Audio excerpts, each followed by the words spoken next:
Boas-vindas ao Paradigma Cast, o melhor podcast de cripto do Brasil. Aqui você vai ver desde o Fernando Urrich discutindo geopolítica e guerras tarifárias, até o Renato 38 dizendo por que o Bitcoin é a resposta para todos os problemas da humanidade.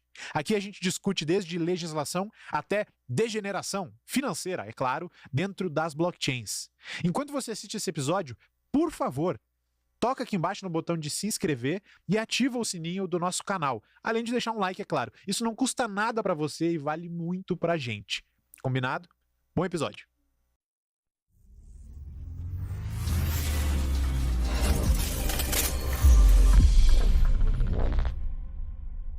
Quando a gente pensa em Bitcoin, raramente pensamos em como que ele pode ajudar a tornar o Estado mais eficiente. Só que tem gente que trabalha pensando nisso faz desde 2017. E hoje convidamos um cara que manja muito sobre o tema. Hoje no Paradigma Cast convidamos Gladstone, que trabalha no BNDES diretamente com blockchain e vai explicar um pouco mais sobre como isso está sendo feito no Brasil. Muito boa tarde. Boa tarde. Obrigado aí pelo convite. Prazer estar aqui com vocês. Bom demais. Mas não conta, antes da gente entrar em blockchain, BNDES, conta um pouco da sua história, porque eu vi que você formou antes dos anos 2000 em engenharia da computação. Na verdade, na época não era nem engenharia da computação, cara, era bacharelado em informática. Nem sei se alguém fala informática hoje em dia. Eu fiz a graduação na FRJ, entrei em 91. Eu comecei a programar antes, né? Quando eu tinha uns 14 anos, era na época, a gente chamava de oitava série, o atual nono ano, né? Mas você começou a programar nessa época? Nessa época. Como que você teve contato com isso? Cara, até um primo meu, que inclusive é meu contemporâneo da faculdade, ele começou a fazer um curso de computação e tal, falou comigo, eu falei, pô, beleza e tal. Morava em Nova Iguaçu na época, Baixada Fluminense, pra quem não conhece, lá no Rio de Janeiro.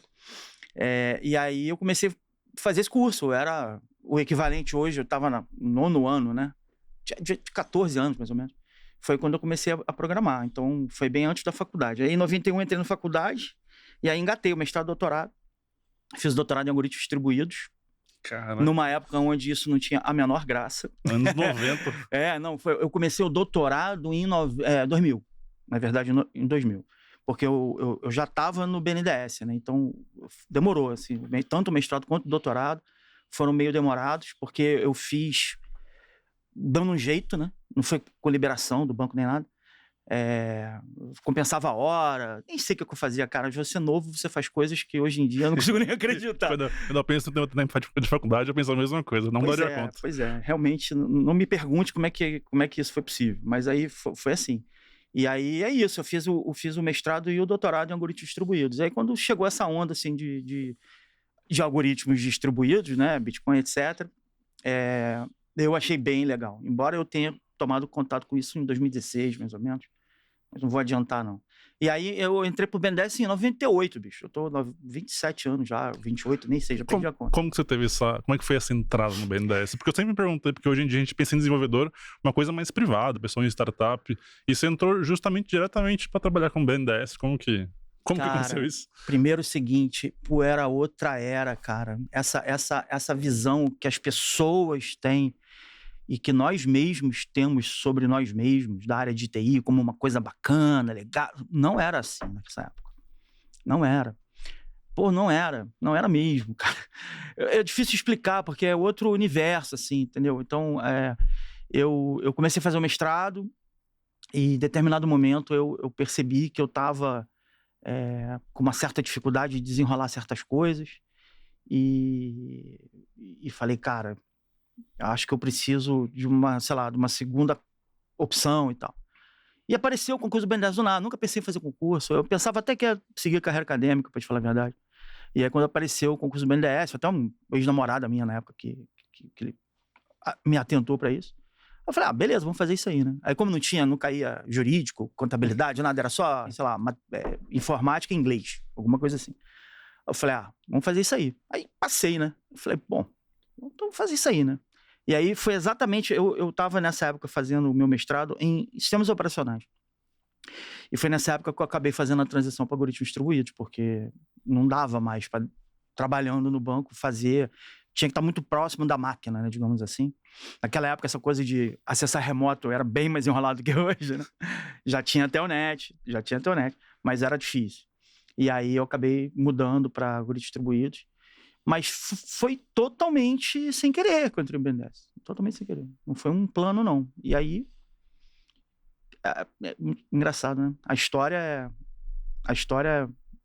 Às vezes a gente, né, segue caminhos que a gente não conseguiria antecipar. E hoje eu tô tão bem, assim, tão feliz pelas decisões que eu tomei no passado.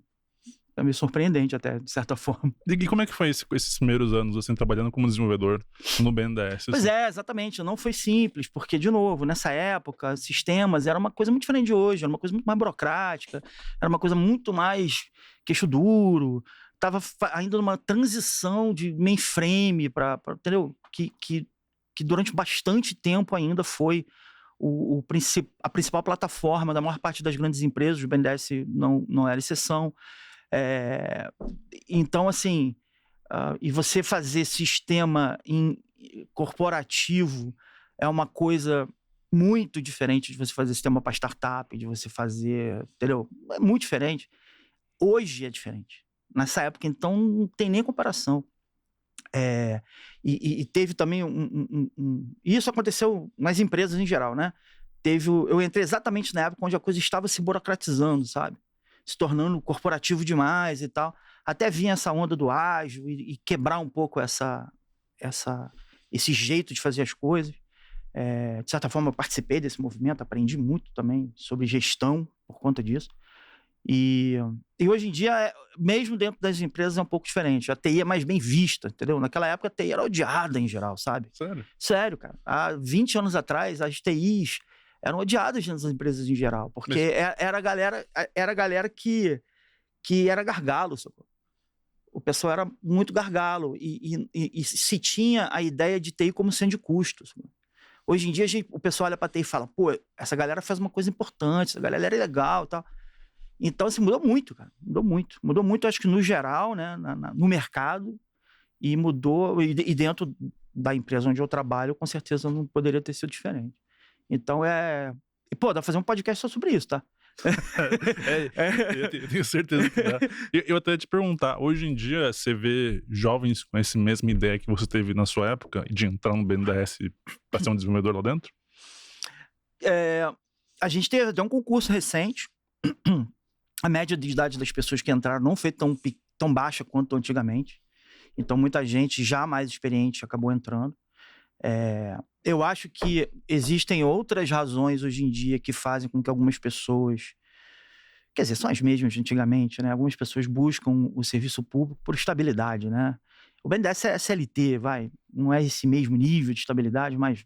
Bom, e eu acho que tem... Mas eu acho que hoje em dia dá para ser mais legal do que antigamente, entendeu? Antigamente era mais difícil, assim.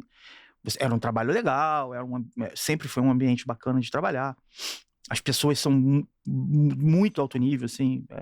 Você conversa com pessoas inteligentes, sempre tem gente muito esperta que conhece muito mais do que você, tantas coisas. Então isso sempre foi muito legal. Mas eu acho que hoje você tem mais iniciativas de inovação. Por exemplo, eu trabalho na gerência de tecnologias emergentes. Isso há 20 anos atrás, cara, sério, é impossível, entendeu?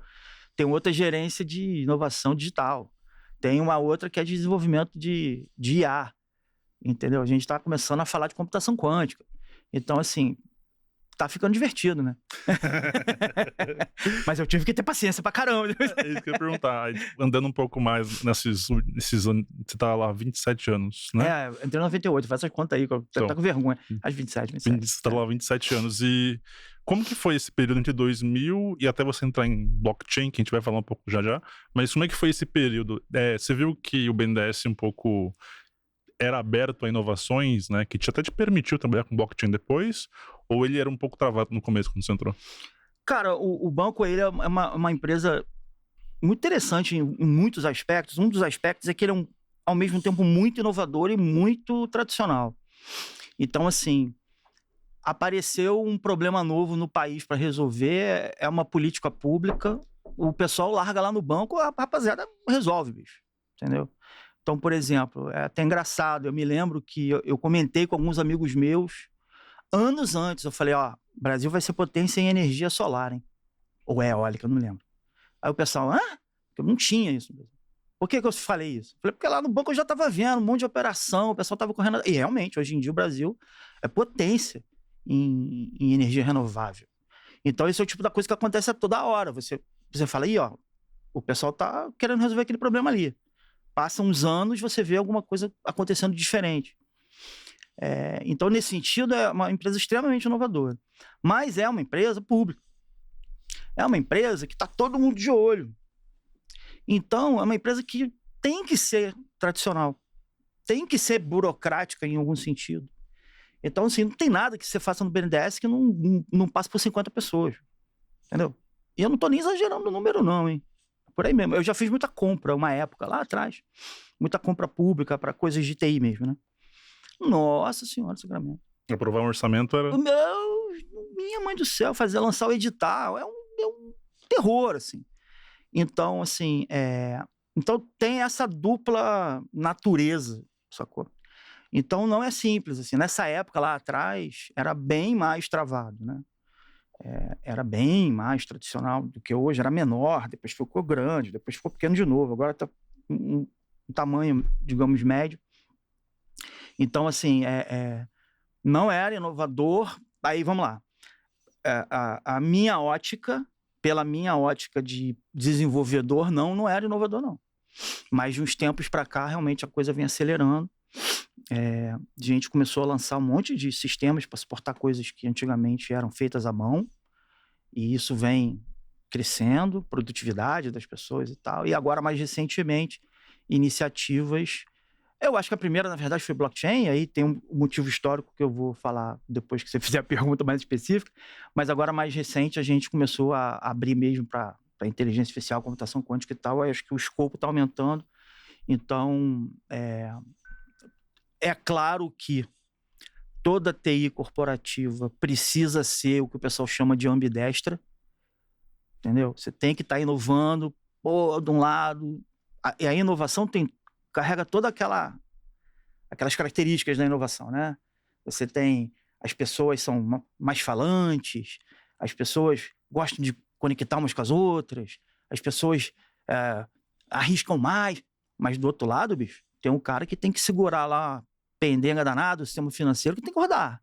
Ali, meu irmão, ali é atenção, é cobrança, é indicador, é gestão pesada. Então, assim, e aí aliás, meu abraço aos meus amigos lá da área de TI e do banco como um todo, que tocam esses processos que são mais pesados e que requerem uma dedicação e uma seriedade, uma concentração, que eu vou te falar, eu admiro pra caramba, viu? Inclusive, eu nem nasci pra isso, não consigo fazer isso, não. Mas poxa, então é isso. Eu acho que agora a gente está chegando num equilíbrio maior, conseguindo lidar um pouco mais com essas duas naturezas. E quando que você tomou a pílula laranja? Quando que você conheceu o Bitcoin? E aí, como que você levou isso pro BNDES? Cara, eu não comecei com Bitcoin. Não começou com Bitcoin? Não comecei com Bitcoin. Eu sou uma raridade. Na verdade, o que aconteceu foi o seguinte: em 2016, eu tava ali meio que numa transição. Eu era arquiteto, né? Arquiteto corporativo, trabalhava com essas coisas de gestão durante muito tempo. Um projeto grande que tinha no banco e tal. E aí esse projeto foi descontinuado, não sei o quê. E aquela coisa, eu acabei sendo alocado num conjunto de atividades que é mais difícil para mim. Uma coisa mais daquela gestão mais do dia a dia e tal. E eu sempre fui essa pessoa naturalmente da inovação. Assim. Perguntar quem começou a desenvolver em Java no banco, que hoje em dia é uma coisa antiga, mas eu, na verdade, estava lá no início, né? Quando o Java apareceu. Isso, quando o Java apareceu. Quem começou Java no banco foi eu, inclusive. Então, é isso, assim, em geral, eu tô inventando moda, né? Então, eu estava numa situação, assim, um pouquinho desconfortável, embora as pessoas que trabalhavam comigo, maravilhosas, o chefe da época, Rafael Peixoto, pessoa que admiro demais. E aí, aquela história, né? Eu comecei a procurar coisa para aprender, por conta própria. E eu comecei a estudar um monte de coisa. E eu comecei a me envolver com coisas meio que avulsas. E aí, o que aconteceu? Na verdade, essa história é interessante. Já contei isso pra ele várias vezes, pro Ronaldo Lemos, né? Você conhece o Ronaldo Lemos? Conheço. Então, eu falei pro Ronaldo Lemos várias vezes. Falei, ó, cara, eu assisti aquele programa dele lá na Globo News. Sério? Era o Navegador, né? E aí, eu adorava o programa. Inovação, achava ótimo. E aí, em determinado momento, eu ouvi o Ronaldo falando do ITS, o Instituto de Tecnologia e Sociedade. Eu falei, pô, tecnologia e sociedade? Eu falei, pô, curti, hein? Porque eu sempre fui um nerd meio besta, sempre um nerd gostava de história, não sei o que e tal. Talvez porque a minha irmã é doutora em história, então tem uma pegada na família, né? Aí eu falei, cara, eu vou conhecer esse ITS aí. Aí descobri que tinha uns eventos lá. Um evento. Aí eu comecei a frequentar o ITS. Fui umas 4, 5, 6 vezes no ITS. Assisti as palestras mais avulsas que você puder imaginar. E um dia apareceu um negócio lá, tal de Ethereum. Eu falei, que diabo é isso? Vou lá. Aí chego lá, Alex Van der Sande e Gabriel Aleixo, que quem é da comunidade provavelmente já ouviu falar dos dois, né? O Gabriel Aleixo falava de Bitcoin no navegador, inclusive, dando aula de Ethereum. Aí eu pirei, né, bicho? Eu já estava estudando nessa época inteligência artificial, computação quântica, eu pirei total, assim. Eu falei, cara, eu tinha uns amigos que já falavam de Bitcoin assim, e eu não dava muita atenção para eles, não. Mas a verdade é que eu tinha uns amigos que já tinham interesse em Bitcoin. E aí, quando eu ouvi falar do Ethereum, eu falei, cara, que loucura isso. E aí eu comecei a pesquisar, eu fui aprender sobre Bitcoin, fiz aquele curso da Nicosia, que acho que todo mundo fez, fiz aquele curso lá de Princeton, que também eu acho que todo mundo fez. Aí eu descobri que a Suzana, que era uma amiga nossa lá do BNDES, também estava fazendo curso de Princeton, também estava interessada. E foi assim.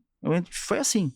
E aí o que aconteceu? Foi assim que eu cheguei na cripto, no Bitcoin, blockchain e tal. E aí o banco começou a passar por uma efervescência ali em 2016, 2017, de inovação. Uma inovação mais de dentro para fora, que não é tão comum nesse ambiente. As inovações são muito mais demandas da sociedade e do Estado, da política da época. Mas teve um fomento muito grande de inovação naquela época. Inclusive, teve um concurso de inovação. E o que competiu nesse concurso? Não, o concurso era o seguinte, ó, junta aí vocês aí. Internamente. Junta aí até 5, não pode passar de 5. Tanto faz de que área que é, tanto faz. Se junta aí. Propõe um troço aí qualquer. Tinha uns temas, mas muito solto. Votação na casa. Aí pega os 10 primeiros, vota lá os executivos e vamos fazer 2. 2 ou 3. E aí uma vez eu estava até almoçando com um amigo meu lá do banco também, inclusive, que também é da faculdade, o Paulo. E no meio do almoço eu estava falando para ele sobre não sei o que, o BNDES Coin, já tinha inventado o BNDES Coin, mas eu ainda pensava, tipo, as pessoas falam que inovação ela serve para resolver uma dor, né? Mas veja bem, às vezes não é assim. Às vezes você começa a pensar em alguma coisa e de repente você se toca do valor daquilo, né? Então foi naquela conversa, podia ter um coin do BNDES, mas não sei o que, especulando, né? E aí, de repente, do nada me bateu o poder da transparência. Eu falei, mas peraí, esse é um tipo de transparência diferente. Quando você bota alguma coisa na blockchain, todo mundo sabe o que está acontecendo lá. É como se o cara estivesse vendo acontecer, presencialmente. Eu falei, caramba, isso para governo, isso é uma revolução, pô. E aí, peraí, esse BNDES Coin, na época era BNDES Coin, né? Isso podia ser para transparência, pô. Aí pronto, aí pirei na batatinha, comecei a falar com um monte de gente e tal, aí apareceu o concurso. E aí eu juntei mais outras 4 pessoas, a gente tinha um monte de ideia, na verdade, o BNDES Coin na época, de novo, virou o BNDES Token depois, né?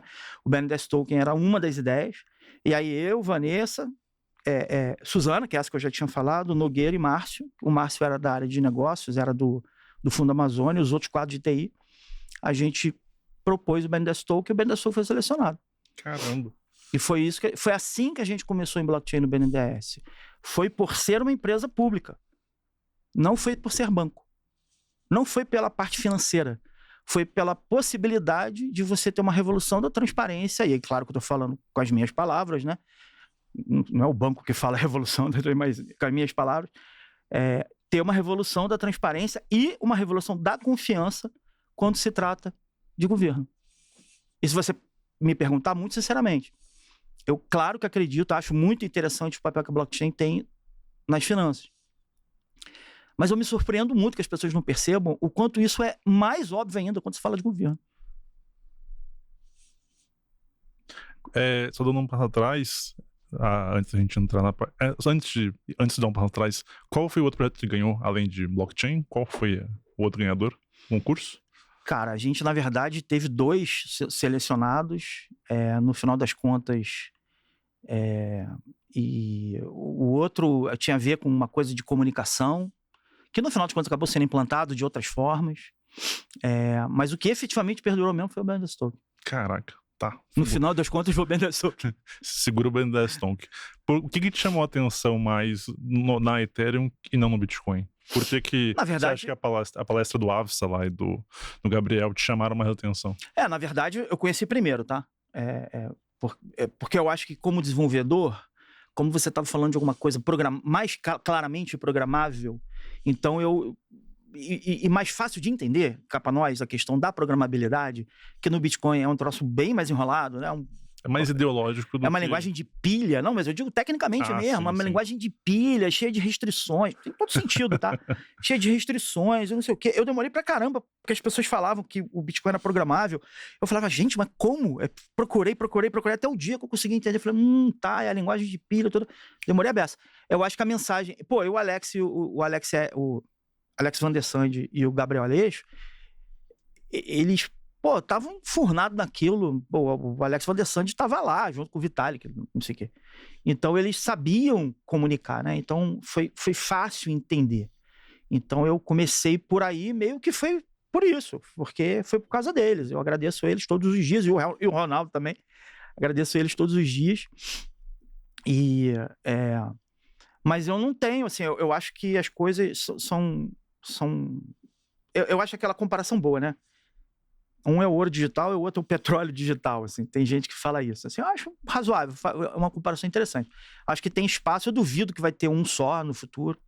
Acho que a chance maior é de que você vá ter alguns poucos ganhadores no final das contas, né? Acho que o Ethereum certamente tem um papel aí na história. E com certeza o Bitcoin também. O Bitcoin é muito importante, né? Muito interessante. E meio que filosoficamente é de explodir o cabeção, né? Esse é um negócio doido, né? Então, eu gostava que eu perguntei pra você sobre isso, porque o Bitcoin eu conheci também nessa época, mais ou menos, mas o que me saltou aos olhos foi Ethereum, mais pela questão das organizações descentralizadas, né? Dessa questão de você criar governos digitais programáveis, do que o incentivo financeiro em si, né? Mas é como você falou, a maior parte das pessoas não pensa nessa transparência ou eficiência que eles trazem. O BNDES Token, ele trazia como essa eficiência ou transparência para o governo? O BNDES Token era uma ideia, ainda, né? Pode ser ainda, uma ideia que é o seguinte.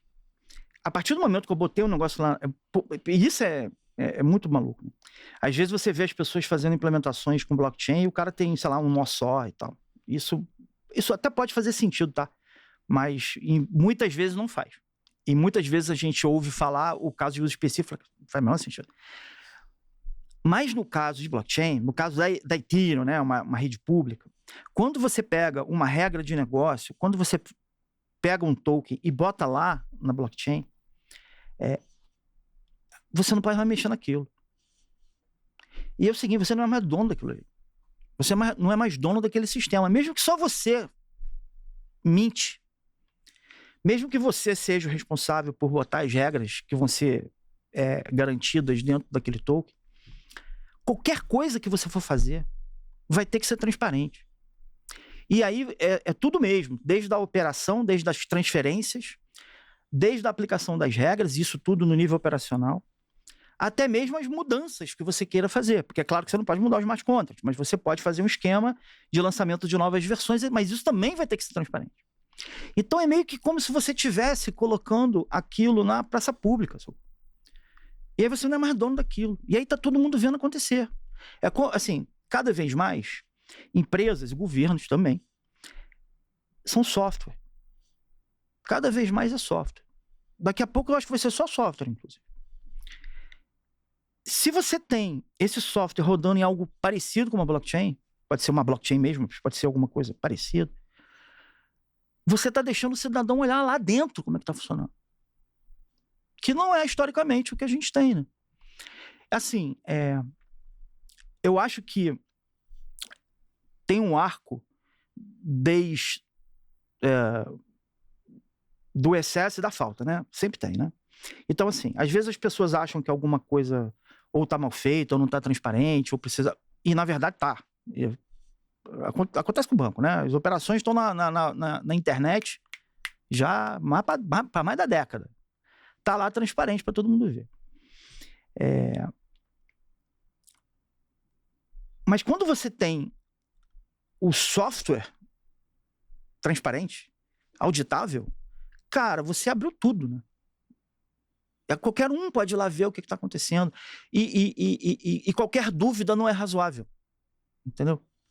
Porque se eu botou, por exemplo, no caso do BNDES Token. No caso do BNDES Token, só quem podia receber um token era quem era credenciado perante a própria blockchain. O cara tinha que ir lá na blockchain. Ele tinha que assinar um documento, subir a assinatura. A gente não conseguiu implementar tudo isso, mas o objetivo era esse. Hoje em dia, acho que já seria mais possível, na verdade. O cara teria que assinar um documento, não sei o quê. E aí, na verdade, quando ele se credenciava perante a blockchain, quem estava validando as coisas era a blockchain, não era o BNDES. Então, é como se ele estivesse provando para o mundo que ele é quem ele está dizendo que ele é. Então, só esses caras é que podiam receber o token. Então, cara, qual é a dúvida que você pode ter de que quem recebeu o dinheiro é aquele cara mesmo? Porque já não é o BNDES que está controlando. Não sou eu que estou te dizendo. Você está vendo, pô. Você está vendo com seus próprios olhos. Roda aí o nó. Executa aí o mesmo smart contract. Entende? E aí você pensa um pouco. Vamos parar de pensar só no banco especificamente. Pensa no governo. A quantidade de processos críticos que o governo tem e que as pessoas não obrigatoriamente confiam neles. Pode ser a fila de transplante. Pode ser onde o dinheiro está indo parar. Pode ser, sei lá, se aquela proposta do edital não foi alterada por alguém sem ninguém ver. Porque a gente também sabe que quanto mais o governo é software, tem alguém que tem o root ali, né? Alguém controla. Alguém controla. É óbvio que a gente sabe que não é simples assim, né? Tem processo, tem auditoria, tem outros poderes. Não é simples assim. Tá? Mas em última análise, tem um root. Então, se você for muito paranoico, e você tem direito de ser paranoico, você vai querer cada vez mais garantias de que aquilo está sendo feito de acordo com as regras. A blockchain te dá isso. De uma forma que, se for descentralizado, se for transparente, se usar criptografia, olha lá. E qual foi o interesse do BNDES, ou do governo como um todo, dar essa transparência para os processos, assim? Tipo, na verdade, foi exatamente isso. O pitch que ganhou o concurso era um pitch falando de transparência. Falando exatamente disso. Falando, olha, isso aqui é uma tecnologia revolucionária em muitos aspectos e tem esse aspecto da transparência que nos interessa muito. E as pessoas entenderam. A casa entendeu, votou, e os executivos também votaram. Entenderam que aquilo era um valor que valia, no fundo, pesquisar, né? Porque não é rápido, né? Não é simples, mas no fundo foi isso. Vale a pena a gente entender isso aí. Vale a pena olhar para isso. O que a gente está fazendo hoje, na verdade, e aí dando um salto para o futuro, é que a gente está, na verdade, construindo uma rede blockchain para aplicações de governo. A rede Blockchain Brasil. Que é a rede Blockchain Brasil. E aí eu não vou embarcar ainda, não vou deixar você fazer a pergunta certa para eu poder falar disso. Mas, na verdade, a RBB, ela é meio que uma consequência e uma execução mais pragmática dessa filosofia, desse sonho do governo mais que transparente, de que as pessoas possam confiar no Estado. Ousado. Isso. Bem ousado. Plano bem ousado. É um plano bem ousado. E eu tenho falado bastante disso, eu sou bem vocal em relação a isso. Certo. Então, vocês fizeram um experimento BNDES Token, até, antes da gente tocar para frente, até onde foi esse experimento implementado? Cara, a gente fez algumas coisas, né? Primeiro a gente fez uma prova de conceito, que é um teste, né?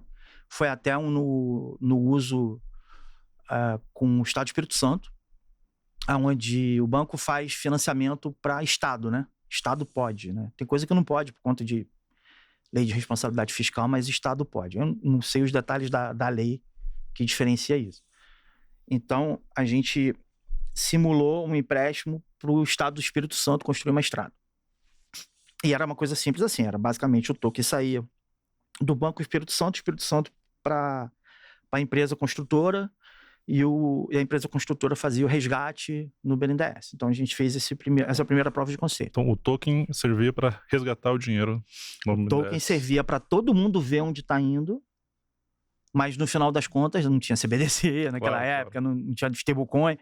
A única coisa que a gente podia fazer no final era o cara resgatar, transferindo de volta o token, e a gente fazia o depósito lá, botar o comprovante do depósito, junto na blockchain também. Entendi. O hash, né? Não o comprovante, o hash do comprovante.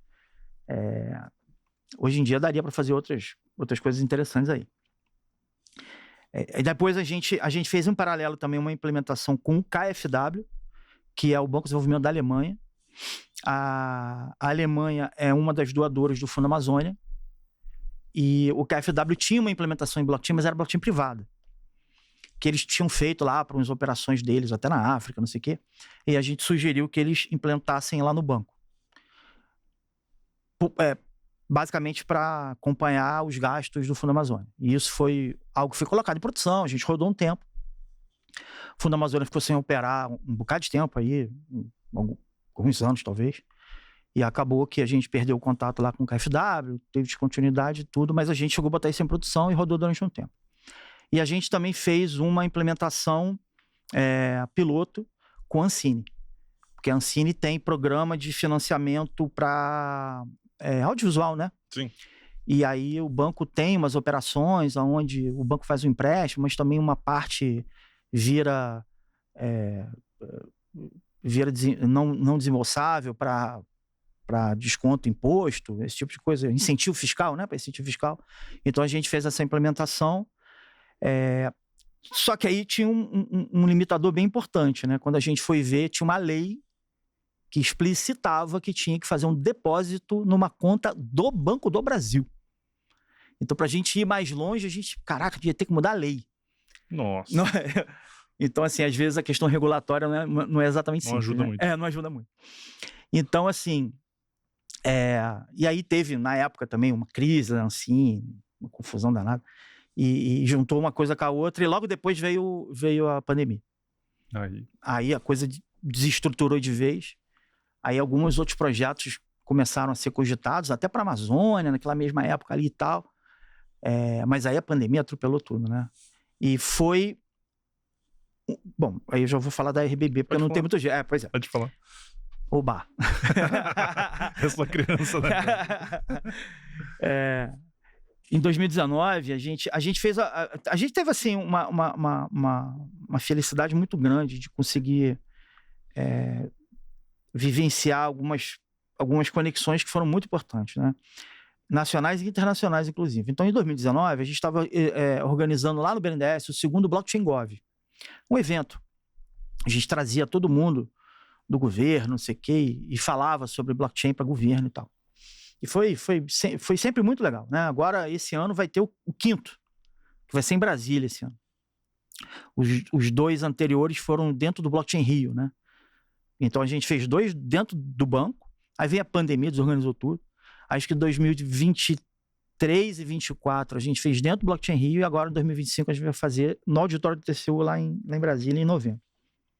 26 de novembro, inclusive. Fica a dica aí, para quem é do governo, se interessar. Aí, nesse segundo Blockchain Gov, a gente fez um workshop e trouxe a rapaziada e fez uma reunião mais fechada para discutir com mais detalhes. O ITS estava envolvido de novo, né? Você viu que o ITS está sempre com a gente, tá na né? sua vida aí. O ITS realmente tem uma importância muito grande. E aí a gente discutiu com as pessoas e algumas coisas ficaram meio claras, né? Primeiro, o que estava acontecendo no governo nessa época, né? As pessoas que tinham ideias sobre blockchain, o cara tem uma ideia, ele constrói uma rede. Aí o outro tem outra ideia, ele constrói outra rede. Começou a aparecer algumas redes de blockchain dentro do governo, nessa época. E a gente fala, pô, essas redes não vão se falar, gente. Né? Então, assim, integração entre soluções não vai rolar. Reuso também vai ser muito difícil. E o custo do governo de ficar... Porque o que acontece é o seguinte, você botar um blockchain em pé, e aí eu estou falando de blockchain permissionada, certo? E em todos esses outros casos eram blockchains permissionadas privadas, que tem seu uso, é interessante, para integração faz sentido. Para nossa audiência, de que é uma blockchain permissionada privada. Tá legal. A blockchain pública é que nem o Ethereum, que nem o Bitcoin. Você entra e participa, não precisa falar com ninguém, ler lá o que está rolando. Mas existem umas implementações onde você junta um conjunto de instituições e faz uma blockchain entre vocês. Em geral, os algoritmos, nesse caso, são Proof of Authority.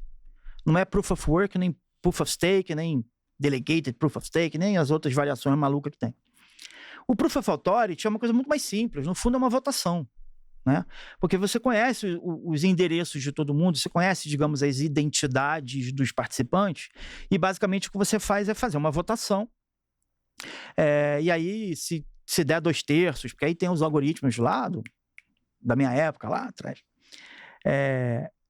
Se mais de 2/3 ganharem a votação, aquele bloco fecha, entendeu? Alguém propõe, 2/3 votam, votou mais de 2/3, pronto, fechou o bloco. Então não precisa de criptomoeda, coisa e tal. Faz sentido se você quer fazer transacionar entre aqueles caras ali, né? E aí o que você está resolvendo é o problema potencial de confiança entre aqueles caras. Certo? Isso faz algum sentido. E era isso que todo mundo estava fazendo. A gente estava usando Ethereum, e só a gente. E na boa, eu acho que até hoje. Em nível mundial, tá? Eu não acho que tem muito governo usando blockchain pública até hoje. E você acha que a questão de usar mais permissionada é por ser mais fácil de implementar? Eu acho porque a questão da transparência, ela é um valor e um problema, né? Uma faca de dois gumes. É uma faca de dois gumes. Então, se você quer, por exemplo, transacionar informações entre, sei lá, 2 órgãos, nem sempre essa informação pode estar pública. Então, os casos de uso são mais óbvios, eu acho. Meio por aí, né? Que são geralmente integração. Geralmente. Mas é isso. Tipo assim, a gente falava, gente, ó, tem um problema de integração, tem um problema de reuso, né? De custo. Todo mundo está pagando esse custo. Não é melhor a gente fazer uma rede? E isso não foi, tipo assim, o BNDES falou, não. Foi meio que ali. Todo mundo falou a mesma coisa. Seria interessante ter uma rede de governo. E a gente tinha tomado contato nessas conexões internacionais, que também ajudaram muito, com alguns projetos de blockchain público permissionadas. Opa! Outra definição. As blockchains permissionadas privadas, em geral, é o seguinte, olha, bicho, você, para participar desse consenso, você tem que ser permissionado, você tem que ter permissão, não é qualquer um. E, às vezes, para mandar a transação também. Em geral, as duas coisas. Quando a blockchain é permissionada privada, a leitura também você precisa de permissão. Então, tu tem que estar na galera, tu tem que estar no clubinho, digamos assim. As blockchains público-permissionadas é o seguinte, olha, para participar do consenso você precisa de permissão. Para mandar a transação, possivelmente também. Mas para ler, não. Para ler, você pode baixar a blockchain e auditar você. Todo mundo pode auditar. E já tinha, naquela época, pelo menos 3 projetos em nível mundial fazendo isso. A LarkChain, não sei se você já ouviu falar. Já ouvi falar. Isso, a LarkChain. A Alastra. A LarkChain é liderada pelo BID e é uma rede para a América Latina. A Alastra é uma rede da Espanha. E a EBS, que é Ethereum Blockchain Service Infrastructure, que é da União Europeia. E a gente já tinha tido contato com essa galera, principalmente com a LarkChain, que inclusive foi no Blockchain Gov. E a gente falou, podia fazer uma rede público-permissionada, porque público-permissionada tem essa coisa da revolução da transparência. E aí todo mundo achou legal e coisa e tal. Então, em 2020, a gente lá, o banco, começou a se organizar para tentar fazer isso. E contatos com algumas instituições e começamos a subir uma rede de brincadeira, de teste, não sei o que, coisa e tal. Mas a gente precisava caminhar no sentido institucional, né? Uma coisa à vera, né? De verdade, né? Formalizar legalmente, porque também tem aquela história, você sabe que direito civil você pode fazer o que você quiser, desde que a lei não diga que não pode. E direito público, você não pode fazer nada que a lei não diga que você pode. Né? Então não é à toa que as empresas públicas são burocráticas, não é à toa. Isso é by design. Ninguém se mexe, né? Isso aí. Senão, você precisa, mesmo que você queira se mexer, você tem que ter um papel dizendo que você pode se mexer. Não é assim. E aí a gente teve a felicidade de, em 2020, o TCU, que é poder legislativo, é outro poder, né? É uma instituição que fiscaliza, inclusive, o BNDES. O TCU fez um estudo, e aí o resultado do estudo eles chamam de acórdão, eu não sei por que o nome é esse, sobre blockchain. E uma das conclusões foi, isso aqui pode ser importante para coisa de fraude, né? Transparência. A gente falou... A gente concorda. Quer fazer uma rede com nós? Então ali alguém falou que você podia fazer. Isso. Aí a gente falou, vamos fazer? Aí o TCU falou, vamos. Acho que faz sentido, né? O TCU tem tentado adotar uma postura, acho brilhante isso, de tentar ser incentivador da inovação. E aí ele veio com esse peso institucional, imagina, de uma instituição de outro poder, né?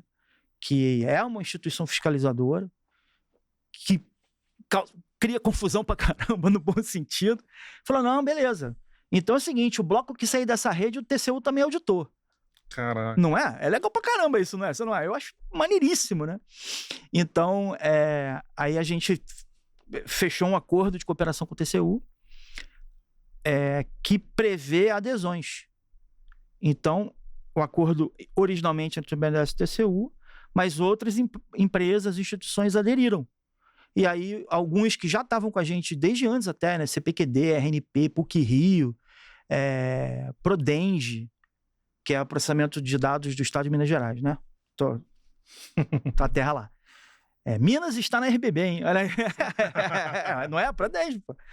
E aí, eles vieram aderindo ao acordo, e hoje a gente tem 16 instituições no acordo e 10 instituições que ou já estão com nó rodando ou estão implantando.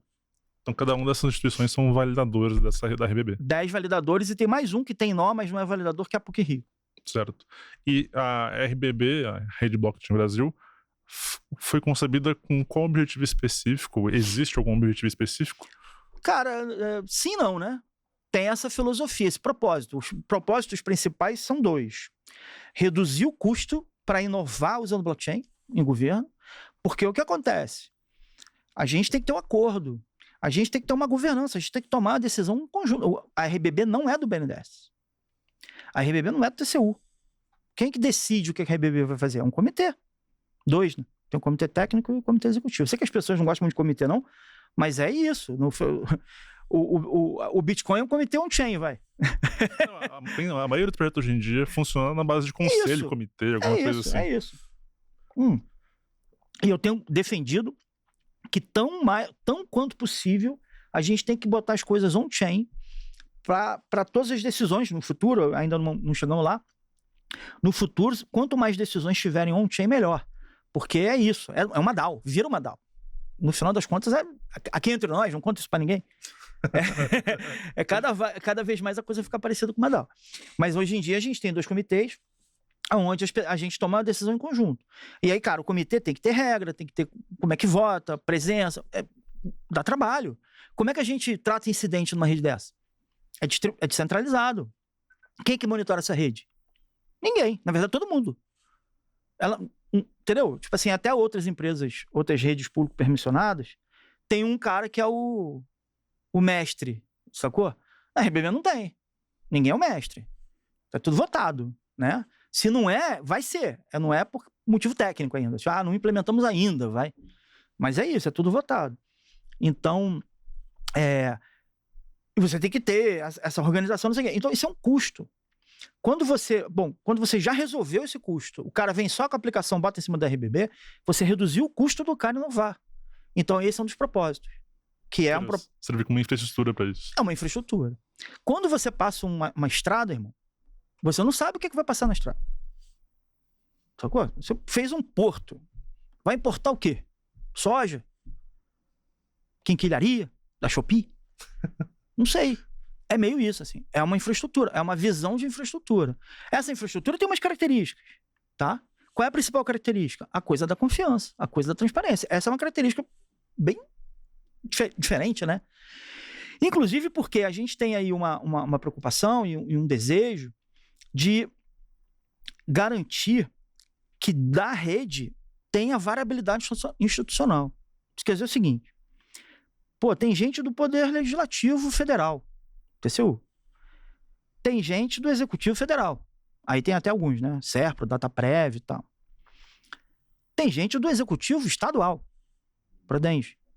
Tem gente do Legislativo Estadual, o TCE também está no acordo. É o Tribunal de Contas do Estado de São Paulo.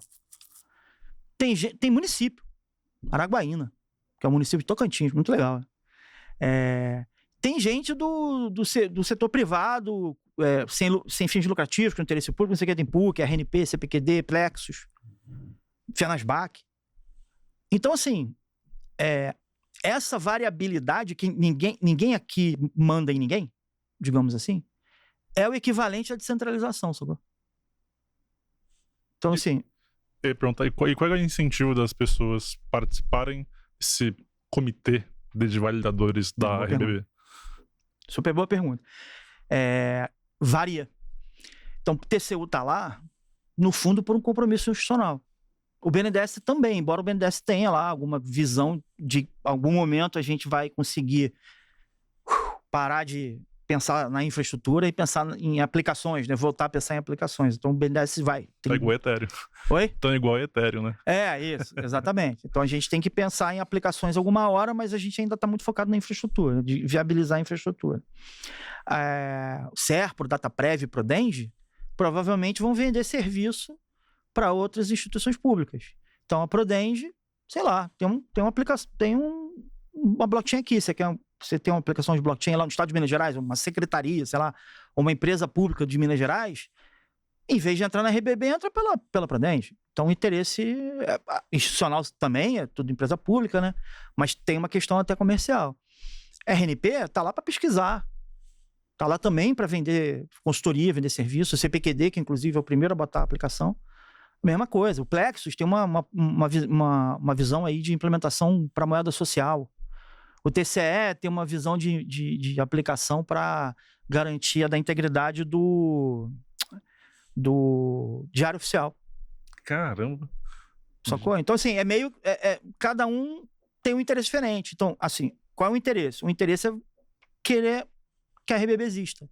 Ou para usar, ou para vender no bom sentido, porque as aplicações precisam ser aplicações de interesse público, isso é uma restrição. Ou por um papel institucional. Então, por isso que a rede, inclusive, ela precisa ter uma governança muito, muito esperta, assim, porque se fechar demais, aí você... Acaba com inovação, né? Acaba com inovação. Então é meio isso, assim, você está aqui porque você acha que a RBB é importante, de algum jeito. E já tem aplicação rodando sobre a RBB? A gente tem uma aplicação que está, assim, já implantou e está indo do piloto para a maturação, que é uma aplicação de identidade descentralizada e credenciais verificáveis. Tem alguma coisa a ver com Words? Ou a Word? Não tem exatamente. A Word ID, né? Isso mesmo. Isso. É uma coisa mais de autenticação, né? Essa ideia da identidade descentralizada e das credenciais verificáveis é uma coisa que eu acho muito, muito, muito interessante. Inclusive, não tem nada a ver com essa aplicação até segunda ordem, mas o pessoal da SGD, da Secretaria de Governo Digital, que cuida de identidades, e o GovBR, a rapaziada, também tá na RBB, né? Então, talvez lá no futuro a gente possa ter alguma coisa, digamos, ligada com o GovBR que implemente essa visão aí de credenciais verificáveis, identidade descentralizada, a identidade autossoberana, né? Em última análise seria isso. Mas é aquela ideia de que, assim, você tem uma credencial. Essa credencial, se você quiser apresentar para alguém, provando algo sobre você só precisa provar aquilo. Você não precisa dar mais informação do que aquilo, né? Então, as credenciais verificáveis, elas têm essa pegada, né? Mas para isso, você precisa cadastrar os emissores. Você cadastra os emissores na blockchain, você cadastra as credenciais, você cadastra os modelos de credenciais que esses emissores, emitente está certo também, eu acho. Emissores emitem, isso fica na blockchain, mas a emissão mesmo é fora da blockchain, é direto na carteira do cara, e é ele só que sabe, e sabe, não está preso a ninguém, não tá em base de ninguém, não está subordinado a ninguém. E isso é bem interessante. Eu acho que é bem alinhado à visão Web3, sabe? Então a identidade não fica sob o cuidado de ninguém. Não fica sob o cuidado de ninguém. Só do emissor, porque obviamente esse precisa, mas ok, né? Então, se você é um banco e você quer emitir uma credencial de, sei lá, de score de crédito, ok, você cadastra e você emite a credencial, mas a credencial é fora da blockchain, né?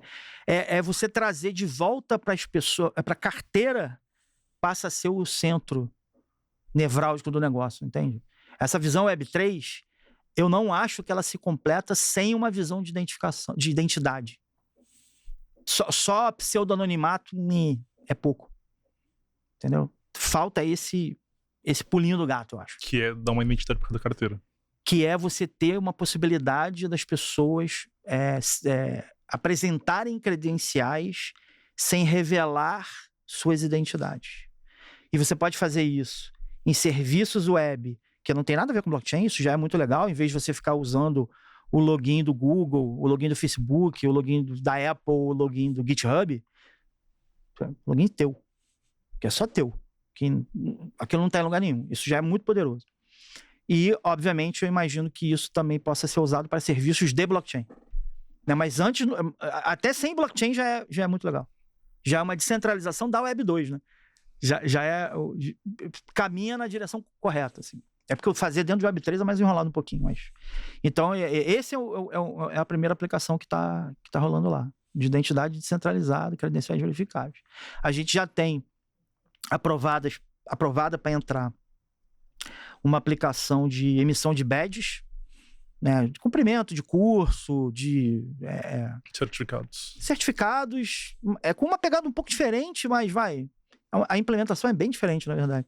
Mas, basicamente, é tipo POAP, né? Proof of Participation, essas coisas. É mais ou menos nessa linha, né? Que é uma implementação do SERP. A gente tem essa visão que isso ainda não foi aprovado pelo comitê, mas eles entraram na rede com essa pegada de moedas sociais, que é o pessoal do Plexus, que é um instituto também, um ICT, Instituto de Pesquisa, não sei o quê. Que moeda social, não sei se você sabe, né? Tipo, aquelas moedas que rodam dentro... Isso. Aqui no Brasil tem até em Niterói, não é? Tinha, ou sei lá, tem. Eu lembro que tinha. Mas tem um monte, sabia? Não, tem muito. Na África tem várias comunidades que usam. Pois é, mas no Brasil tem um monte. Onde tem no Brasil aqui? 100, 200, é uma coisa grande, assim. Eu não sei, cara. Tranquilo. Eu realmente não me lembro, mas eu sei que tem um bocado, assim. Eu fiquei meio surpreso, eu não sabia que era tanto. E aí, obviamente, as pessoas ficam assim, uma moeda, né? Que no fundo quem está implementando ali o fluxo é uma empresa privada. Aí o pessoal já fica desconfiado. E esse é um caso bem interessante, né? Porque no fundo é uma coisa em que o governo gostaria de ter mais confiança num processo que é privado. E aí realmente blockchain pode ajudar bastante, né? Porque é a mesma coisa, né? Se você pega sei lá, o aplicativo e-dinheiro, por exemplo, é um dos aplicativos que as pessoas usam. Pega o e-dinheiro, acrescenta lá uma camada de blockchain, onde minimamente o cara vai rastreando, pode virar blockchain, tudo, né, no futuro, mas que minimamente ele vai lá rastreando tudo que ele está fazendo, aquilo vira uma trilha de auditoria infraudável, já dá um conforto danado para quem está monitorando, auditando o troço, né? Então, eu acho que essa é uma aplicação que eu tenho, assim, muito... eu fico ansioso assim para ver acontecer, porque é bem, bem legal. Eu tenho uma dúvida que eu fiquei, uma última dúvida aqui do podcast, que eu acho que você também respondeu, que eu tinha trazido, que era por que a RBB, né, a Red Bull Blockchain Brasil, não foi cogitada ou se foi cogitada para usar no Drex. Se em algum momento houve essa ideia, só que o Drex recentemente eu vi que ele nem usa mais. Na verdade, blockchain. Assim, segundo o Fábio Araújo, pelo que me consta, o Fábio Araújo não sei se é o líder, né, do Drex. Sim. Sim, vai usar sim. A implementação de curto prazo que eles vão fazer agora não vai usar. Mas a visão de futuro é tokenização, e aí não abriram mão, não. Tanto o Drex quanto a RBB usam o Bezo, né? Que, na verdade, é o que usava a Lockchain. Então, a gente meio que já herdou da Lockchain essa decisão. A gente já tinha uma tendência a priorizar EVM compatible, né? Porque tem mais desenvolvedor, essa coisa toda. E o Drex também é Bezo. Só que o que acontece? Quando você vai fazer uma plataforma de tokenização com as características do Drex, qual é o maior problema técnico do Drex? É privacidade. Que é exatamente o contrário da RBB. A RBB é o inverso disso. É transparência. Então, não faz sentido mesmo fazer o Drex na RBB. Mas a gente tem a Fenasbac no acordo, inclusive, para conversar sobre possíveis integrações entre as redes. Então, o pessoal do lado do Drex é o pessoal que a gente tem uma certa proximidade. E a gente vai conversar sobre isso. E tem plano já até de pensar em integração. Então, mas não faria sentido de forma nenhuma, a não ser que mudasse completamente lá a visão, que eu acho que não é o caso. Mesmo que você pudesse relaxar algum atributo da privacidade do Drex, com certeza não ia ser uma coisa totalmente... Porque você não quer a tua conta, certo? Exposta. E o pseudo-anonimato, a gente sabe que ele é, assim, insuficiente para que não consigam descobrir quem você é, né? Então, hoje em dia, a gente sabe, por exemplo, que quando os caras correm atrás mesmo, quando eles estão afim mesmo, tipo, quando é terrorista, traficante, eles pegam, né? O cara bota o dinheiro lá no Bitcoin, os caras cruzam coisa com blá, blá, blá, bum, descobre. Tem análises, vai lá e...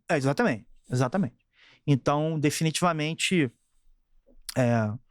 não sou o maior especialista para falar disso, mas do jeito que está pensado o Drex hoje, com os requisitos de privacidade, não tem compatibilidade com essa arquitetura de transparência da RBB. Quando você falou que a RBB era uma rede pública permissionada, eu já percebi que... Agora eu entendi porque o Drex não tá rodando sobre. E a gente trouxe, acho que 2 pessoas aqui no podcast. Uma delas que me lembro agora que foi o Bruno do Inter, do Red Digital do Inter. E ele falou também que o grande problema do Drex, que não conseguisse resolver no momento atual, assim, no curto prazo, foi a privacidade. Isso. Privacidade mantendo programabilidade, entendeu? Se você juntar... Tem o trilema lá deles, né? Se você juntar tudo, aí complica. Só a privacidade até dá. Mas com todos os requisitos, aí não dá. Inclusive porque o Banco Central precisa ter... Bom, eu até brinco, né? Porque o Fábio, ele também é careca, tem barbinha, não sei o que, usa óculos, a gente até já fez essa brincadeira, né? Pô, a gente tem que deixar claro quem é o Fábio Araújo, quem é o Gladstone.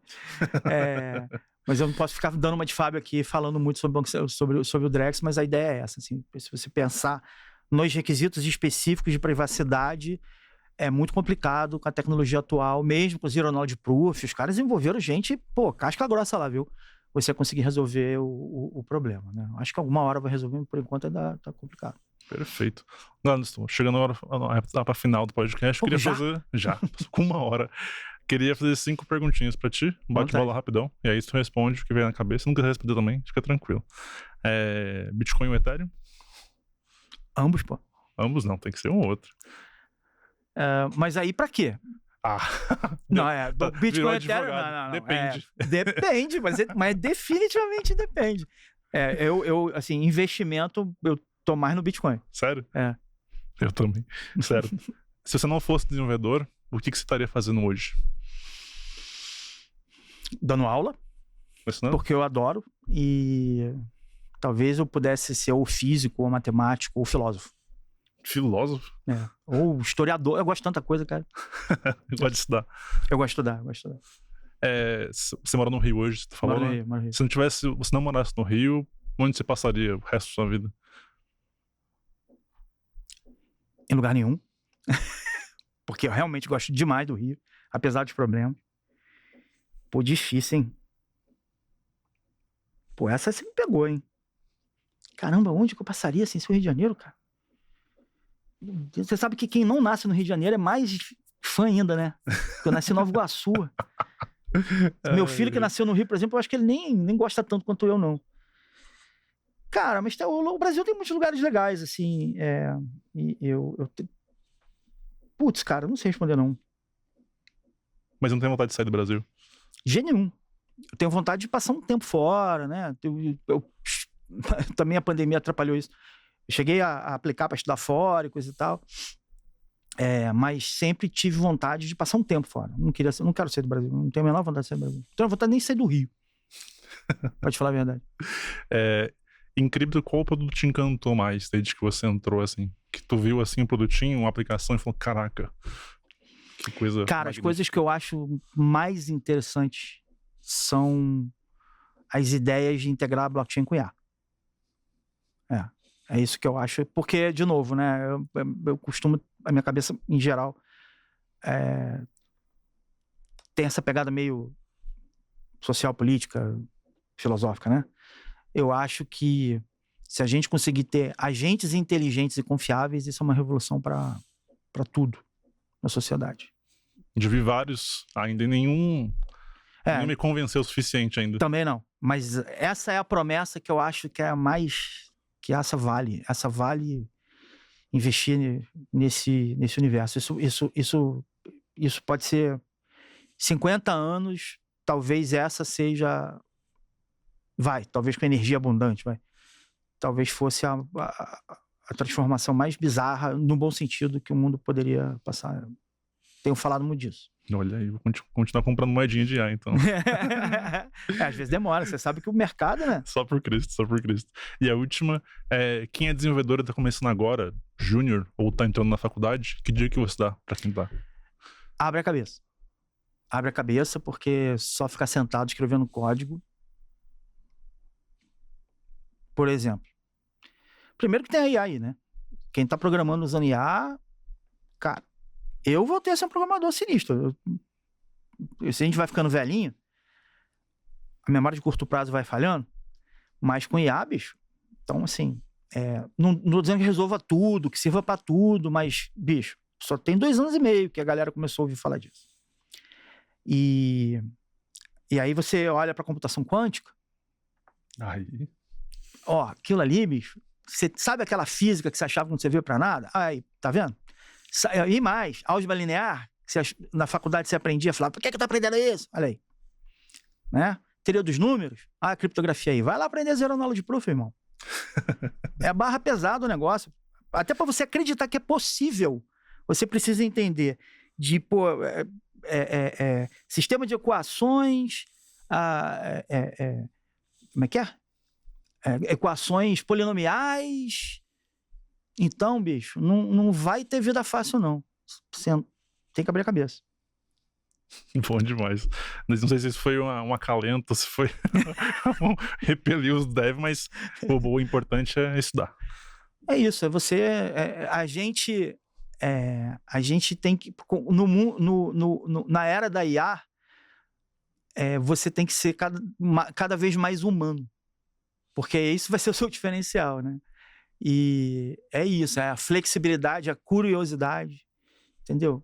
É isso, porque se você não for curioso, se você não estiver querendo ir além, a IA vai fazer, fica tranquilo. Uma hora ela vai fazer.